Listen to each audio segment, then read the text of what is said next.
The morning sun barely peeked through the dirty windows of Tony's diner, as Maya wiped down the same cracked vinyl booth for what felt like the 100th time that week. Her white sneakers, once bright and new, now told the story of countless, double shifts through their scuffed leather and worn-out soles. At 28 years old, Maya had been working at this little downtown diner for almost 3 years, and every day felt like she was running uphill in quicksand. The alarm clock in her tiny apartment went off at 4:30 every morning, but Maya was usually already awake, staring at the ceiling and calculating bills in her head. Rent was due in 5 days. Mom's insulin would run out next week. Her younger brother Jake needed money for his textbooks at the community college. The numbers never added up the way she wanted them to. But despite the weight of worry that sat heavy on her shoulders like an old coat she couldn't take off, Maya had something special about her that made people stop and notice. When she walked up to a table with that genuine smile spreading across her face, customers forgot about their own troubles for a moment. She had this amazing ability to remember things about people that even they sometimes forgot about themselves. Mrs. Chen, who came in every Wednesday for coffee and pie, always got her usual without even asking. Maya knew she liked her coffee, with just a splash of cream, and that she worried about her grandson who was studying medicine. Old Pete, the mechanic from across the street, got his eggs over easy with wheat toast, and Maya always asked about his vintage car project that he'd been working on for the past 2 years. The diner itself wasn't much to look at. The red leather, seats were patched with duct tape in several places, and the black and white checkered floor had seen better days about 20 years ago. The neon sign outside flickered constantly, making a buzzing sound that drove some people crazy. But Maya had learned to find it oddly comforting. This place had become like a second home to her, even though it barely paid her enough to keep her first home. Tony, the owner, was a gruff man in his 60s who had owned the diner for most of his adult life. He wasn't mean exactly, but he wasn't particularly generous either. He paid minimum wage and acted like he was doing everyone a favor by giving them work. Maya often worked 12-hour shifts, sometimes 14 when someone called in sick, which happened more often than anyone wanted to admit. The neighborhood around Tony's diner wasn't the kind of place where fancy cars pulled up very often.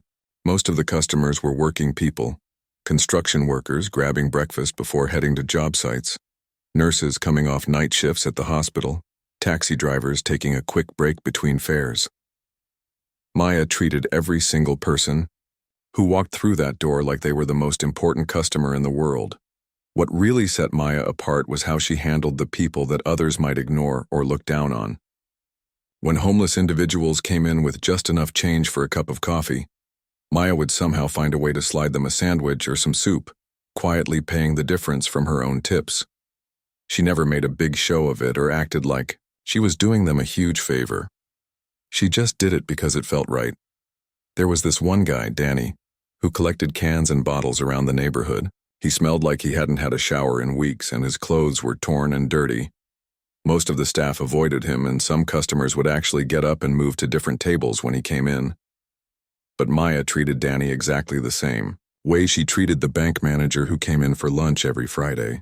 She'd bring him coffee, ask how his day was going, and listen when he told her about the stray cat he'd been feeding behind the grocery store. Maya's own story wasn't easy, and that's probably why she understood struggle when she saw it in other people's faces. Her dad had left when she was 15, just disappeared one day without saying goodbye. Her mom had diabetes that seemed to get worse every year, requiring expensive medication and frequent doctor visits. Maya had to drop out of college after just one semester because she couldn't afford to continue, and she'd been working ever since to keep her small family afloat. Her brother Jake was the smart one, the one with real potential to make something of himself. He was studying computer programming at the local community college, and Maya was determined to help him finish his degree, even if it meant she had to work 3 jobs to make it happen. Jake didn't know that Maya had been skipping meals sometimes to make sure there was enough money for his books and school supplies. She'd gotten good at making excuses about not being hungry or saying she'd already eaten. Every morning when Maya looked in the mirror, she practiced her smile. Not because it wasn't real, but because some days it was harder to find than others. She'd splash cold water on her face, brush her hair back into a neat ponytail, and remind herself that she was making a difference, even if it was just in small, ways. Maybe she couldn't change the world, but she could make sure that everyone who sat in her section felt like they mattered. The other waitresses at Tony's diner liked Maya well enough, but they didn't really understand her. They'd roll their eyes when she spent extra time talking to customers or when she'd use her own money to help someone who couldn't pay their full bill. "You're too nice," they'd tell her. "This job will eat you alive if you care too much." But Maya couldn't help caring. It was just who she was. During her breaks, Maya would sit in the back alley behind the diner and call her mom to check on her blood sugar levels and make sure she'd taken her medication.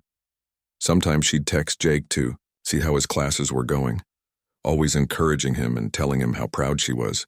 These few minutes of connection with her family were what kept her going through the longest days. The tips weren't great at Tony's diner. Most customers left $1 or $2, and some didn't leave anything at all. Maya never complained, though. She'd count up her earnings at the end of each shift and carefully budget every dollar. Gas money for her old Honda that barely ran. Groceries that consisted mostly of rice, beans, and whatever was on sale. A few dollars set aside for emergencies, though emergencies seemed to happen more often than she could save for them. But despite all the challenges, despite the tiredness that seemed to live in her bones, and the constant worry about money, Maya genuinely loved taking care of people. She loved seeing a customer's face light up when she remembered their order or asked about something important in their life. She loved being the bright spot in someone's difficult day, the friendly voice that made them feel less alone in a big, sometimes cold world. What Maya didn't know was that her kindness and dedication hadn't gone unnoticed by everyone. Someone had been watching her, studying the way she treated people, observing her character when she thought no one was paying attention. Someone who had the power to change her life forever was about to walk through the door of Tony's diner, and Maya's world was about to turn upside down in the most amazing way possible. It was a Tuesday morning in March when Maya first noticed him. The breakfast rush was dying down, and she was refilling the coffee station when the bell above the door chimed. A man in his late 50s walked in, wearing simple clothes that looked expensive but not flashy.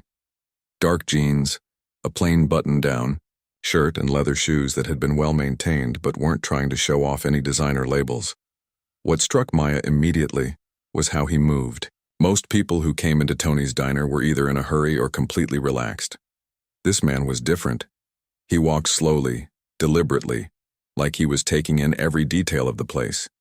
His eyes swept across the room, noting the cracked ceiling, tiles, the mismatched chairs, the way the morning light filtered through the dusty windows. It was almost like he was studying the diner rather than just looking for a place to sit. He chose the corner booth, number 7, the one that most customers avoided, because it was slightly isolated from the rest of the dining area. Maya grabbed a menu and walked over with her usual warm smile. "Good morning, welcome to Tony's. Can I start you with some coffee?" The man looked up at her with surprisingly gentle eyes, though his expression remained serious. "Black coffee, please. And I'll have wheat toast. Dry." His voice was quiet but clear, the kind of voice that was used to being listened to even when it wasn't raised. "Coming right up," Maya said. But something made her linger for just a moment. "First time here?" she asked, genuinely curious. "Yes," he replied simply, then opened a newspaper he'd brought with him. The conversation was clearly over, but Maya didn't feel dismissed exactly. It was more like he was a private person who didn't make small talk with strangers. Maya brought his order and noticed that he went straight to the financial section of the newspaper. She'd seen plenty of business people come through the diner over the years, but they usually sat closer to the front, checked their phones constantly, and acted impatient. This man seemed completely focused on what he was reading, occasionally making small notes in the margins with an expensive-looking pen. When he finished eating, he left exact change on the table. No tip, but no rudeness either. He simply folded his newspaper, nodded politely to Maya when she thanked him for coming in, and walked out as quietly as he'd entered. Maya didn't think much about it until Thursday morning when he showed up again. Same booth, same order, same routine. Black coffee, wheat toast, financial section first. This time Maya paid closer attention. She noticed that while he read his paper.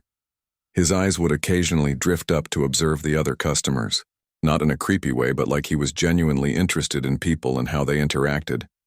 The other waitresses started calling him the weird guy in 7 after his 3rd visit. Linda, who had worked at the diner longer than anyone, said he gave her the creeps. "He just sits there watching everyone like he's gathering information or something," she complained during a break. "And he never tips. What kind of person doesn't tip?" But Maya didn't get a bad feeling from him at all. Yes, he was quiet and observant, but there was something kind in his eyes. She started noticing small things about him that the others missed. He always said, "Please and thank you." He never snapped his fingers or called out impatiently when he needed something. When the diner got crowded and noisy, he never complained or looked annoyed. He just sat quietly in his corner booth, reading and observing. After a few weeks, Maya began to pick up on his preferences. He liked his coffee cup filled only once, never asking for refills like most customers did.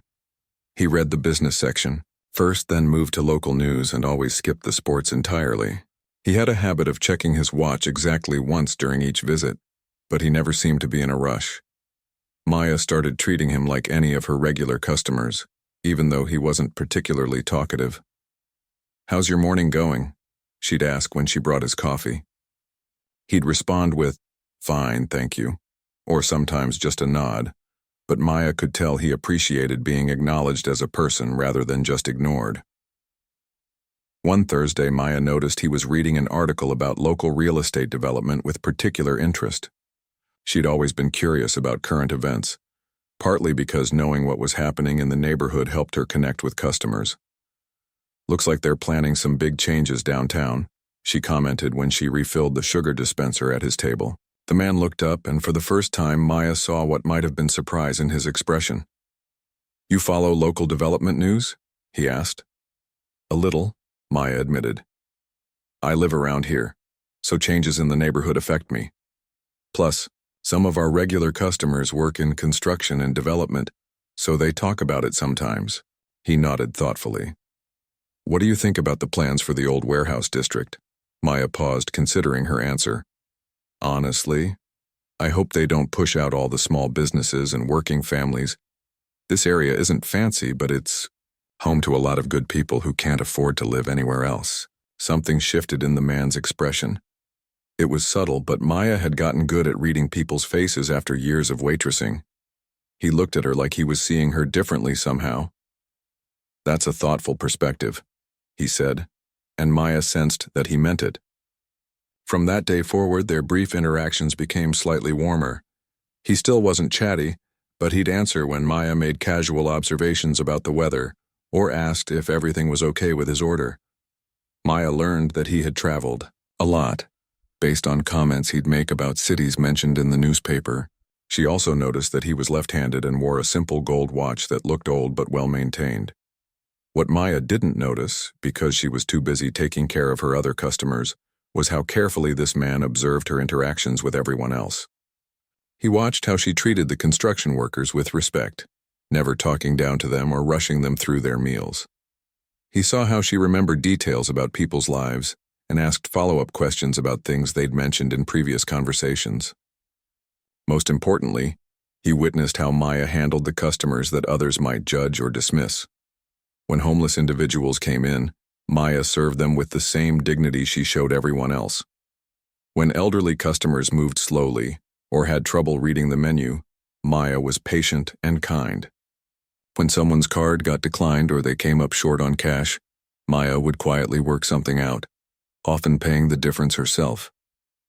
The man in booth 7 began arriving a few minutes earlier each visit and staying a little longer, always, with his newspaper as cover for his careful observations.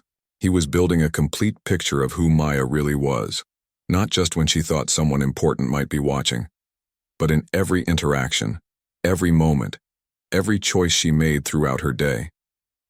Maya had no idea that her simple acts of kindness and genuine care for others were being evaluated by someone who had the power to change her life forever. She just kept doing what felt right, treating every person who walked through the door of Tony's diner like they mattered, never knowing that someone was taking notes on her character and finding himself impressed by what he saw.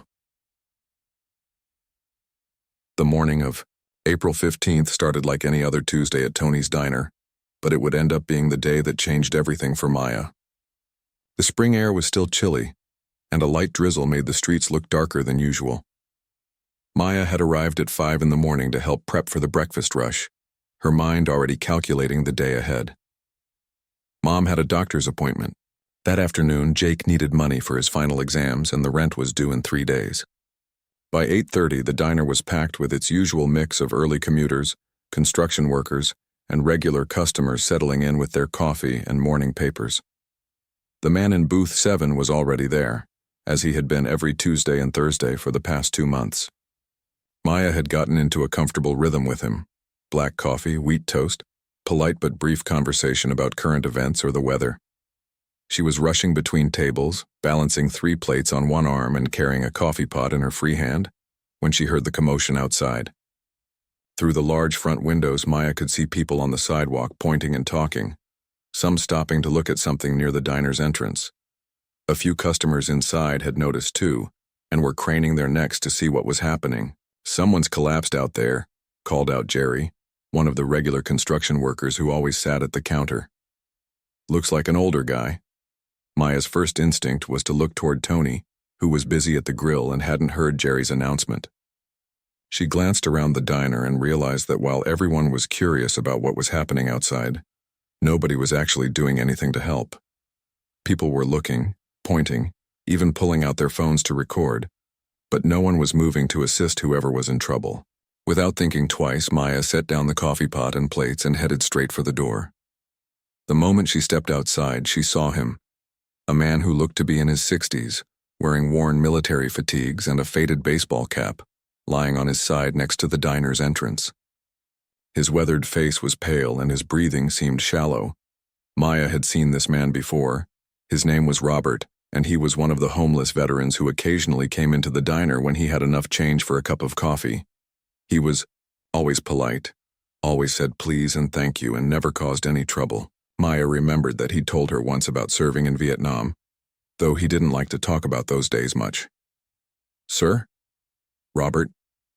Maya knelt down beside him, not caring that the damp pavement was soaking through her uniform. "Can you hear me?" Robert's eyes fluttered open and he tried to focus on Maya's face. "I'm sorry," he whispered. "I just felt dizzy and—" His voice trailed off as he struggled to sit up. Maya gently placed her hand on his shoulder to keep him from moving too quickly. "Don't apologize. When did you last eat something?" she asked, though she suspected she already knew the answer.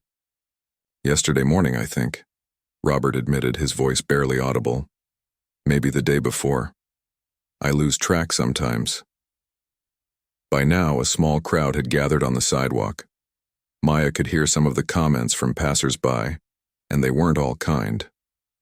"He's probably drunk," someone muttered.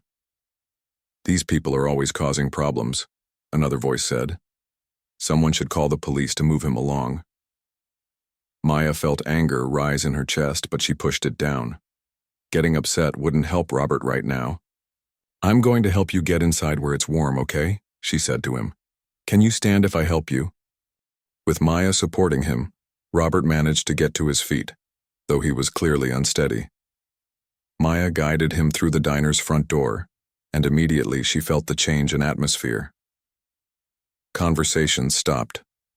Customers looked up from their meals with expressions ranging from curiosity to clear disapproval. Maya could feel their judgment, but she ignored it completely. She helped Robert to an empty booth near the back, not the one in the far corner where her mysterious regular sat, but close enough that she was sure he could see everything that was happening. Maya grabbed a glass of water and brought it to Robert, then slid into the seat across from him. "What can I get you for breakfast?" she asked, as if Robert were any other customer who'd just walked in. Robert's eyes filled with tears. "Maya, I don't have any money today. I was hoping to find some work this afternoon, but I couldn't even make it to the construction site." "I didn't ask if you had money," Maya said firmly but kindly. "I asked what you wanted for breakfast." Before Robert could answer, Tony appeared at their table. Maya had been so focused on helping Robert that she hadn't noticed her boss approaching, but now she could see the disapproval written all over his face. "Maya, what's going on here?" Tony asked, his voice low but stern. "We can't have people just wandering in off the street, especially not in the condition he's in." Maya stood up slowly, meeting Tony's eyes. "This is Robert. He's a customer, and he needs help. He doesn't look like he can pay for anything," Tony said bluntly. "And other customers are already complaining. This is bad for business." Maya glanced around the diner and realized Tony was right about one thing. Several customers were watching the situation unfold, and some looked uncomfortable. She could see them whispering to each other and casting disapproving glances in Robert's direction. "I'll pay for his meal," Maya said quietly. "Whatever he orders, I'll cover it from my tips." Tony shook his head. "That's not the point, Maya. We can't set a precedent here.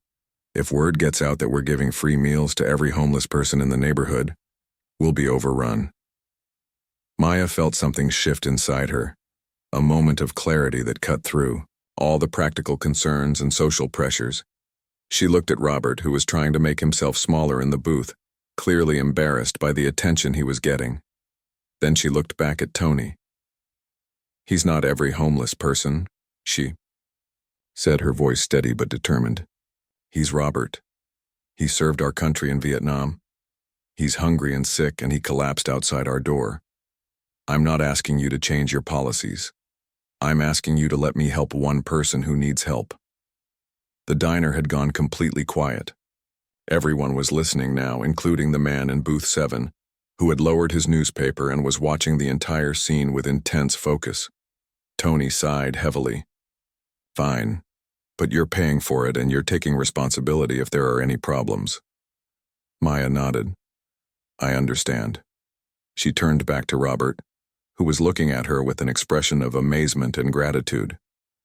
"So, what sounds good for breakfast?" she asked again, settling back into the seat across from him. Robert ordered scrambled eggs, bacon, and toast, a simple meal, but one that would cost Maya almost half of what she'd made in tips the day before. She didn't hesitate for even a second. While they waited for the food, Maya made sure Robert was feeling better and asked if he needed her to call anyone or help him get medical attention. "You don't have to do this," Robert said, his voice thick with emotion. "You don't even really know me." "I know enough," Maya replied. "I know you're always polite when you come in. I know you served in Vietnam. I know you're going through a hard time, and I know that if I were in your situation, I'd hope someone would help me." When Robert's food arrived, Maya excused herself to continue serving her other tables. She could feel people watching her, could sense the mix of judgment and curiosity from the other customers. Some seemed impressed by her kindness, while others clearly disapproved of what they saw as encouraging the wrong kind of people to hang around. The man in booth 7 continued to observe everything quietly, occasionally glancing up from his newspaper to watch Maya as she moved through the diner. She had no idea that every action she took, every word she spoke, every choice she made in that moment was being carefully evaluated by someone who had the power to change her life forever. All Maya knew was that she had done what felt right, regardless of the cost or the consequences. She had no way of knowing that this simple act of human kindness was about to set in motion a series of events that would transform not just her own future, but the lives of everyone around her. 2 weeks after the incident with Robert, Maya's world started falling apart piece by piece like a house of cards hit by a sudden wind. It began with a phone call at 3 a.m. that jolted her from the few hours of sleep she managed to get each night. The caller ID showed the hospital's number, and Maya's heart dropped before she even answered. "Miss Rodriguez, this is Nurse Patricia from City General Hospital. Your mother was brought in by ambulance about an hour ago. She's stable now, but you should come as soon as possible." Maya threw on clothes and drove through empty streets to the hospital, her hands shaking on the steering wheel. She found her mother in the emergency room, connected to monitors and looking smaller and more fragile than Maya had ever seen her. The doctor explained that her blood sugar had spiked dangerously high, causing her to lose consciousness in the middle of the night. If their elderly neighbor hadn't heard the commotion and called 911, things could have been much worse. "We need to adjust her medication," the doctor said, showing Maya a clipboard full of papers to sign. She'll need to stay here for at least 3 days for observation, and then she'll require more intensive management at home. The new medication regimen will cost significantly more than what she's been taking. Maya stared at the papers, trying to process what the doctor was telling her. Her mother's current medication already ate up most of Maya's paycheck each month. A more expensive treatment would mean she'd need to find additional income somehow, somewhere. Over the next few days, while her mother recovered in the hospital, Maya worked double shifts at Tony's diner and picked up cleaning work at an office building downtown. She'd finish her evening shift at the diner at 9 o'clock, drive across town to clean offices until 2 in the morning, then grab a few hours of sleep before starting all over again at 5 a.m. The man in booth 7 continued his regular Tuesday and Thursday visits, but Maya barely had energy for their usual brief conversations. She'd bring his black coffee and wheat toast, manage a tired smile, and move on to the next table. If she'd been more alert, she might have noticed that he seemed concerned about her obvious exhaustion, the dark circles under her eyes, and the way her hands shook slightly when she poured coffee. Jake called on a Thursday evening, just as Maya was getting ready to leave for her cleaning job. Her brother's voice was strained with worry and disappointment. "Maya, I don't know how to tell you this, but I might have to drop out of school," he said.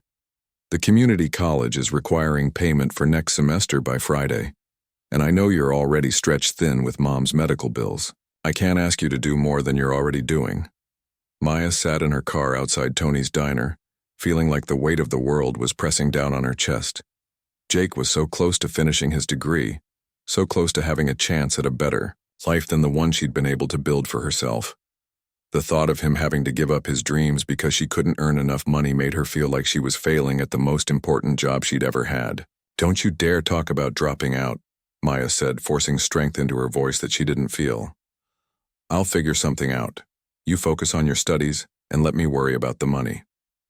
But privately, Maya had no idea how she was going to make it work. She was already working nearly 18 hours a day. She'd lost 15 pounds in the past month because she often forgot to eat, or deliberately skipped meals to save money for her mother's medication and Jake's school expenses.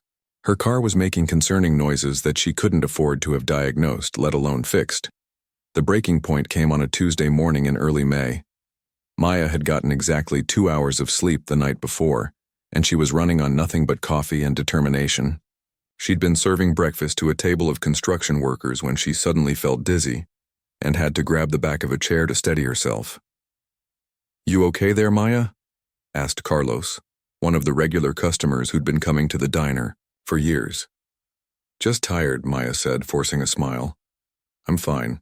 But she wasn't fine, and it was becoming harder to hide it. Later that morning, when she was refilling the coffee for the man in booth 7, he looked up at her with more direct attention than usual.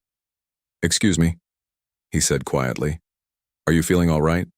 You seem—" "I'm okay," Maya interrupted, not wanting to burden a customer with her problems.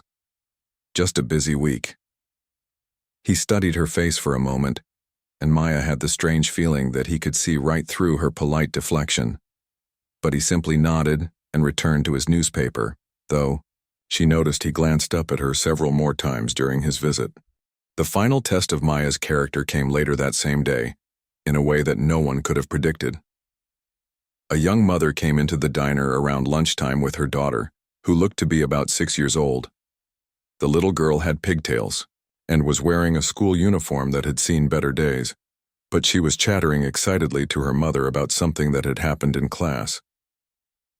Maya seated them at a booth and brought over 2 menus. She couldn't help but smile at the little girl's enthusiasm even through her exhaustion. "What's your name, sweetie?" Maya asked. "Isabella," the girl announced proudly. "And I'm really hungry because we didn't have breakfast this morning." Maya noticed the mother's embarrassed expression and the way she gently shushed her daughter. When Maya took their order, she could see the woman carefully calculating the prices on the menu, choosing the least expensive items, even though her daughter clearly wanted the pancakes with fruit. "We'll have 2 cups of soup and some crackers," the mother said, avoiding Maya's eyes. "Mom, what about the pancakes?" Isabella asked, confused. "Soup is better for lunch, baby," her mother said softly. When Maya brought the order to their table, She noticed the mother discreetly giving most of her soup to her daughter, claiming she wasn't very hungry. Maya recognized the signs because she'd been doing the same thing herself, a parent sacrificing so her child could have enough. When it came time to pay the bill, the mother handed Maya a small collection of crumpled bills and counted out exact change in quarters and dimes. But when she got to the last few coins, Maya could see her counting and recounting, her face growing pale. "I'm so sorry," the woman whispered, clearly mortified. "I thought I had enough, but I'm coming up $2 short. Is there any way I could come back tomorrow and pay the difference?" Isabella was coloring on a napkin with a crayon someone had left behind, completely unaware of her mother's distress. Maya looked at this woman, clearly doing her best in a difficult situation, and saw herself reflected back. She saw her own mother, her own struggles, her own determination to provide for family even when resources were scarce. Without hesitation, Maya reached into her apron pocket and pulled out $2 from her tip money. "Oh, I think you dropped this earlier," she said, placing the bills on the table. "Must have fallen out of your purse." The woman looked up at Maya with tears in her eyes, understanding immediately what Maya was really doing. "Thank you," she whispered, her voice thick with gratitude. "Take care of yourself and that beautiful little girl," Maya said, meaning every word. From his corner booth, the man with the newspaper had watched this entire interaction unfold. He had seen Maya, clearly exhausted and struggling herself, give away money she obviously needed. He had witnessed her treating this struggling mother with dignity and kindness, never making her feel ashamed or embarrassed about her situation. Maya continued her shift, running on empty but still maintaining her warm smile for every customer. The man in booth 7 made some notes in the margin of his newspaper. He had been observing her for months now, but what he had seen today confirmed everything he needed to know about who Maya really was when life pushed her to her limits. Maya had no idea that her simple act of generosity, performed during one of the most difficult periods of her life, was being carefully documented by someone who had been waiting to see exactly this kind of character under pressure. She was just trying to survive each day and take care of the people she loved, not knowing that someone was about to step forward and change everything. The final test came in the most unexpected way possible, on a Thursday morning that started like any other but would end with Maya's entire world turning upside down. She had worked another late-night cleaning offices, managed only 3 hours of sleep, and arrived at Tony's diner feeling like she was moving through thick fog. Her mother was back home from the hospital, but needed constant monitoring. Jake's tuition deadline was tomorrow, and Maya had no idea where the money would come from. The man in booth 7 was already there when she arrived, as punctual as always with his black coffee and wheat toast. Maya went through the motions of serving him, but she could barely keep her eyes open. She'd been surviving on coffee and willpower for weeks now, and her body was starting to shut down, whether she wanted it to or not. Around 10 in the morning, after the breakfast rush had died down, Maya was wiping down tables when she noticed something on the floor near booth 7. A black leather wallet had somehow fallen and was lying partially under the table. The man who usually sat there had left about 20 minutes earlier, following his normal routine. Maya picked up the wallet, expecting to find maybe $20 or $30 and a driver's license so she could figure out how to return it. But when she opened it to look for identification, her breath caught in her throat. The wallet was stuffed with cash, more money than Maya had ever seen in one place. There had to be at least $3,000 in crisp $100 bills, neatly arranged in the wallet's compartments. But it was the name on the driver's license that made Maya's heart stop completely. The ID belonged to someone named William Blackstone, and even though Maya didn't follow business news closely, she recognized that name from newspaper headlines and local TV reports. William Blackstone was one of the wealthiest men in the entire state, a billionaire who owned hotels, office buildings, and restaurants throughout the region. Maya stared at the license photo, trying to process what she was seeing. The face looking back at her was definitely the quiet man who had been coming to Tony's diner twice a week for the past 3 months. The man who ordered black coffee and wheat toast, who read the financial section, who never tipped but was always polite. This unassuming customer who dressed simply and sat alone in the corner booth. was actually one of the most powerful people in the city. For a moment, Maya's exhausted brain couldn't make sense of it. Why would a billionaire be eating breakfast at a rundown diner in a rough neighborhood? Why would someone with unlimited resources be sitting alone in booth 7, quietly observing everything that went on around him? Then reality hit her like a physical blow. The cash in her hands represented more money than Maya made in 6 months. It was enough to pay for her mother's medication, to cover Jake's tuition, to fix her car, to catch up on rent, to solve every financial problem that had been crushing her for months. And here it was, literally in her hands, belonging to someone who probably wouldn't even notice if some of it went missing. Maya looked around the diner. Tony was in the kitchen. The other waitresses were busy with customers and no one was paying attention to her. She could take a few $100 or even $1,000 and no one would ever know. William Blackstone had so much money that losing a small portion of what was in this wallet wouldn't affect his life at all. But it would change everything for Maya and her family. For 30 seconds, Maya stood frozen in the middle of the diner, holding more money than she'd ever seen, knowing that taking just a small portion could solve all her problems. Her mother needed medication. Jake needed tuition money. She needed to eat actual meals instead of surviving on coffee and crackers. The temptation was overwhelming, especially in her exhausted, desperate state. But even as these thoughts raced through her mind, Maya knew she couldn't do it. Not because she was afraid of getting caught, but because it wasn't who she was. She had been raised to believe that your character was defined by what you did when no one was watching. And even though her life was falling apart, she couldn't steal money from someone else to fix it. Maya walked to the phone behind the counter and found the business card that was tucked behind William Blackstone's driver's license. Her hands were shaking as she dialed the number, partly from exhaustion and partly from nerves about calling one of the most powerful men in the state. The phone was answered immediately by what sounded like a secretary. Blackstone Enterprises, how may I help you? Hi, this is Maya Rodriguez from Tony's Diner downtown, Maya said, her voice sounding small and uncertain. I found a wallet belonging to Mr. Blackstone and I wanted to return it to him. There was a brief pause, then the secretary said, Please hold on one moment. To Maya's surprise, the next voice she heard was familiar.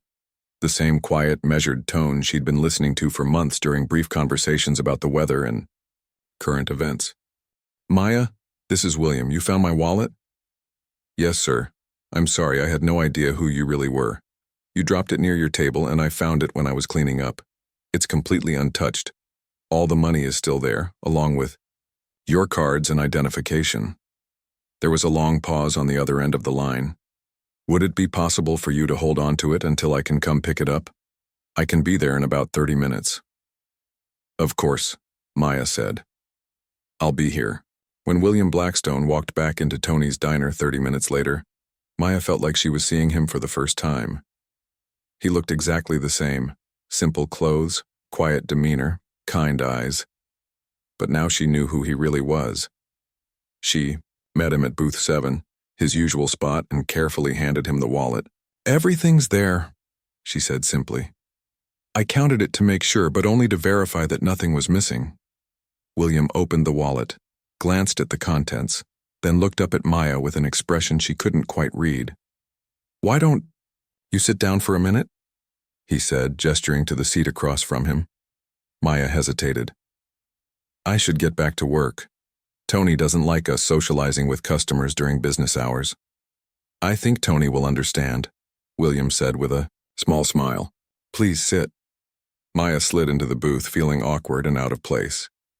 She'd served this man coffee and toast dozens of times, but now that she knew who he really was, everything felt different. I have a confession to make, William said, his voice gentle. I didn't accidentally drop my wallet. I left it there on purpose to see what you would do. Maya's eyes widened. You were testing me? I've been testing you for 3 months, William admitted. I've been coming here, watching how you treat people, observing your character when you thought no one important was paying attention. Today was the final test. Maya felt a mix of confusion and hurt. I don't understand why. William leaned forward slightly, Maya, I've spent the last 2 years looking for someone with genuine integrity and compassion to help me run a special project. I visited dozens of restaurants, diners, and cafes throughout the city, observing servers and staff, looking for someone who embodies the values I want to support. He paused, seeming to choose his words carefully. I've watched you serve every customer with dignity and respect, regardless of their social status or ability to pay. I've seen you use your own money to help people who couldn't afford their meals. I watched you help Robert when he collapsed outside, despite pressure from your boss and disapproval from other customers. And today, when you found my wallet containing enough money to solve all your financial problems, you returned every penny without hesitation. Maya stared at him, still trying to process what she was hearing. I want to offer you a job, William continued. I'm starting a new charitable foundation focused on supporting working families and individuals who are struggling to make ends meet. I need someone to run it who understands what it's like to face real hardship, someone who has genuine compassion for others, and someone with unshakable integrity. The salary is $100,000 a year to start. Maya's mouth fell open. I don't understand. You're offering me a job making $100,000 a year? That's more than I make in 5 years at the diner. That's just the beginning, William said. The foundation will also establish a fund to cover your mother's medical expenses for as long as she needs care. We'll pay for your brother's remaining college tuition and provide him with a scholarship for a 4-year university if he chooses to continue his education. And we'll help you purchase a home for your family in a safe neighborhood. Tears started streaming down Maya's face. Why? She whispered. Why would you do this for me? William's expression softened. Because you've restored my faith in humanity, Maya. I've become cynical over the years, wondering if genuine kindness still existed in the world. Watching you these past months, seeing how you treat others with dignity and compassion, even when you're struggling yourself, has reminded me why I wanted to start this foundation in the first place. He reached across the table and placed a business card in front of her. Think about it. You don't have to decide right now, but I hope you'll say yes. The world needs more people like you in positions where they can make a real difference. Maya picked up the business card with trembling hands. I don't know what to say. Say you'll consider it, William replied with a smile. And Maya, thank you for being exactly who you are. Your kindness and integrity have changed more lives than you'll ever know, starting with mine. As Maya sat in booth 7, holding a business card that represented a completely different future, she realized that sometimes the most extraordinary changes in life come from simply being true to who you are, regardless of who might be watching. Her acts of kindness hadn't been performed for recognition or reward, but because they reflected her values and character. And now, those same qualities that had defined her in her most difficult moments were about to transform her life in ways she never could have imagined.